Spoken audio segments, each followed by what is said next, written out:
So our first speaker tonight is Dr. Nicolai Bowden.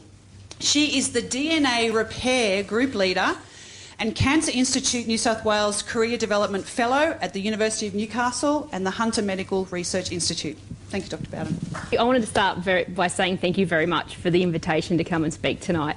I call myself a local. I grew up in Tamworth and I am married to someone from Armidale, so I have a lot of family here and I spend a lot of time here. So I want to tell you a little bit tonight about my journey and how I finished high school in Tamworth and ended up being a DNA Repair Group Leader in Newcastle.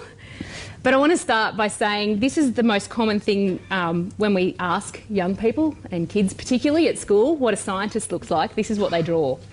And this is what everybody thinks of a scientist like. And there are scientists that look like this, but they're very much the minority. So I'm here to convince you that that's not what most of the scientists look like.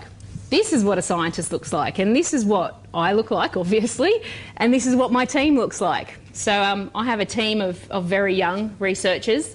Most of them are PhD students, and none of them, if you ask them, said that their career aspiration as a teenager was to be a PhD student and to be a scientist. So I'm going to explain why, and I was the same. I never, ever would have thought that I was going to be a scientist. So this is my timeline, and I'm going to go through it and explain how I've ended up where I have. So when I finished Year 12 in Tamworth, my passion and my goal in life was to be a famous actress. I really, really loved drama. That was my thing.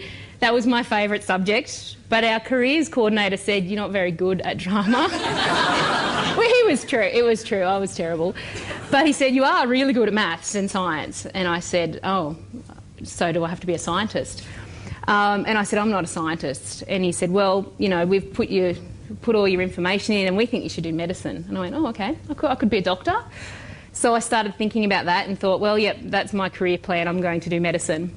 So I finished Year 12, applied for medicine at every university I could and didn't get in anywhere.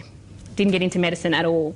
So my very, very last option when we had to choose our university degrees was biomedical science in Newcastle. And I chose that because it said medical in the title.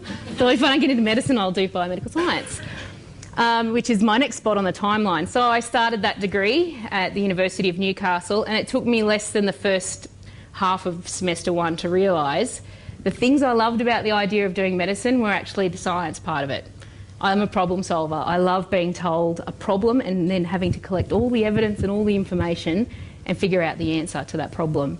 Same as with maths. I loved getting a really, really hard maths problem that you had to dig your teeth into and figure out. So I went, well, actually, I think I might be a biomedical scientist, not a doctor. So I stuck it out.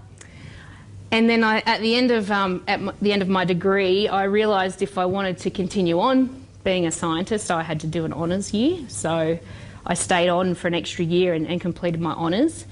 And that year, I really discovered what it was to be a scientist. I got given a project, and I basically got thrown in a lab by myself and went, "There's your project, go and figure it out," which sounds horrifying, but I worked on a disease called xeroderma pigmentosum, which is an incredibly rare skin cancer disorder that the children who get this disorder get melanomas and skin cancers before they turn 2 years old. And there's no clear diagnostic test for it, no way of actually saying that the child has a mutation to cause the disease. So I spent that year trying to figure out a better way to diagnose it. And at one stage I did this experiment and I looked at the results and I had this sudden realisation that I was the only person in our lab or probably in the world that had ever seen what I was looking at. And I went, wow, I've made a discovery. It was a very tiny, tiny, minute discovery that ended up affecting one patient. But I went, that's amazing. And I sat down with our lab manager at the time and he said, "Yeah, you've got the bug. You're a scientist." So I said, well, I'm going to stay being a scientist. And I took a job at the end of my honours year and I became a research assistant in the lab. I lasted 6 months being a research assistant because if you know the career structure, when you're a research assistant, as the title suggests, you do something that your boss tells you to do. So you get given a project, you work on it, you collect data. After about 4 or 5 months, I realised I wanted to be the boss. I didn't like being told what to do. So he said, well, if you want to be the boss, you have to do a PhD. And I said, okay. So I enrolled in a PhD and then completed a PhD in the biology of schizophrenia, which was completely unrelated to anything I'd ever done, and I haven't done anything on it since. But for those 3 years, I studied schizophrenia really hard. And I did that also in Newcastle. So I got to the end of the PhD and went, right, I'm set for a career now, and was heading off overseas to do a postdoc in the US. And just before I left, one of my co-supervisors said, I've been given a big pot of money to set up a childhood cancer research lab. Can you stay for 1 year and help me set it up? And I said, okay, I'll stay. And that was my postdoc number 1. So I stayed. And during that year, I got married and I fell pregnant and I had my first daughter. And I applied for some more funding, and I actually got a second postdoc. I actually got my own postdoc fellowship to pay myself. So I stayed and started working on skin cancer again. And at that time I went, wow, I actually really want to do this. I want to have a go at being an independent researcher. So I applied for a National Health and Medical Research Council fellowship, which is our federal funding, and was lucky enough to get that. And then very abruptly had a second child. So in the process of going through all this, had 2 children.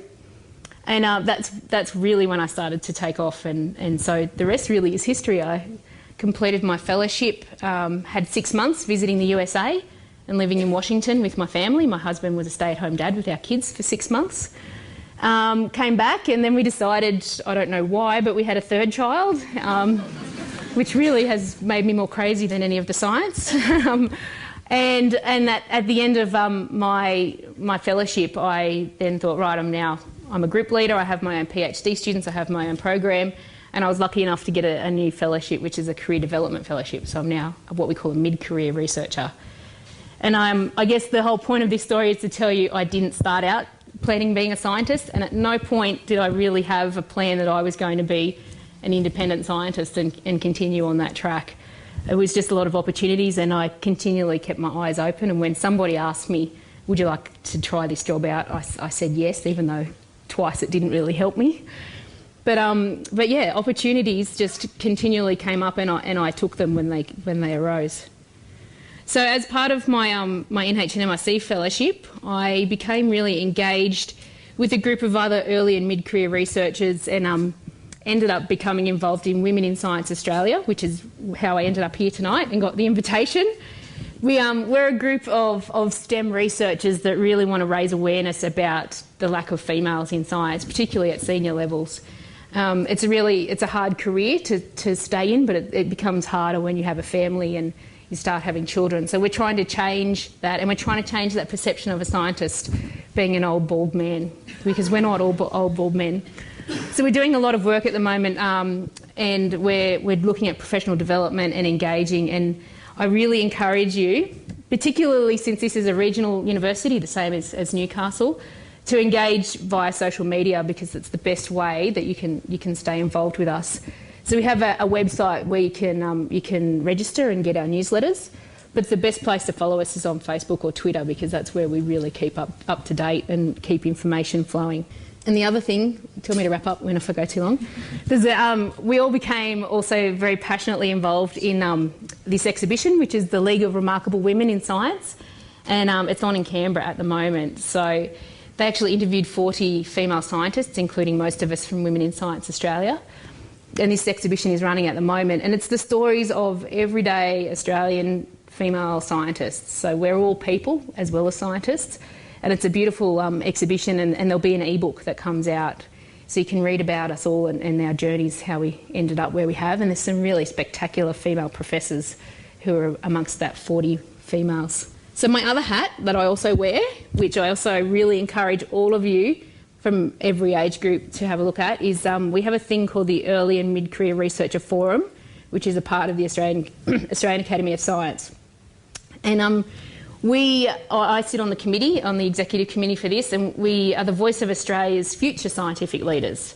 So the Academy of Science recognised that very early and mid-career researchers, very young and early mid-career researchers, weren't represented by the Academy. And a lot of decisions were being made about funding and about careers, and we weren't being consulted. So the committee was formed, and I joined it 2 years ago, and we do a lot of advocacy work. So this is a photo of the current committee.